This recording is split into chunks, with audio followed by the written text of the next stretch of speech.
السلام علیکم۔ کہتے ہیں نا کہ اللہ جو بھی کرتا ہے اچھا کرتا ہے۔ غریب آدمی، دودھ اور بلی۔ غریب مزدور کی بیٹی نے کیتلی میں دودھ گرم کیا، اس کا ڈھکن اٹھایا اور ٹھنڈا ہونے کے لیے تھوڑی دیر کے لیے چھوڑ دیا۔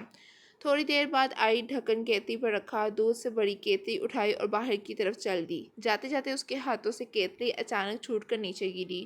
سارے کا سارا دودھ زمین پر پھیل گیا۔ باپ خاموشی سے ایک طرف بیٹھا یہ منظر دیکھ رہا تھا۔ اس کے ایک دن کی کمائی کے برابر نقصان ہو چکا تھا۔ اس نے آسمان کی جانب نگاہ اٹھائی اور بولا، اے مالک، اس طرح کے چھوٹے بڑے نقصان ہم غریبوں کا مقدر ہی کیوں ہوتے ہیں؟ کیا ہم غریب ہی تجھے نظر آتے ہیں؟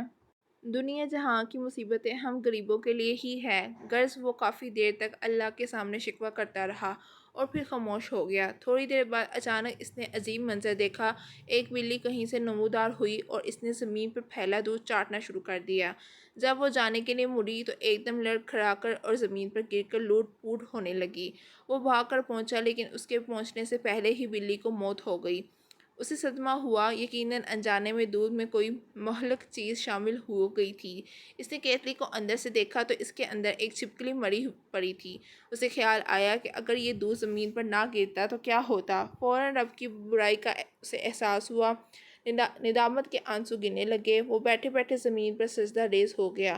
یا اللہ معاف کر دے کا ورد کرنے لگا۔ وہ کہہ رہا تھا، یا رب، تیرے ہر کام میں کوئی نہ کوئی مصلحت پوشیدہ ہوتی ہے۔ ہم کتنے نادان ہیں کہ چھوٹے سے چھوٹے نقصان پر تقدیر کا گلہ کرنے لگتے ہیں۔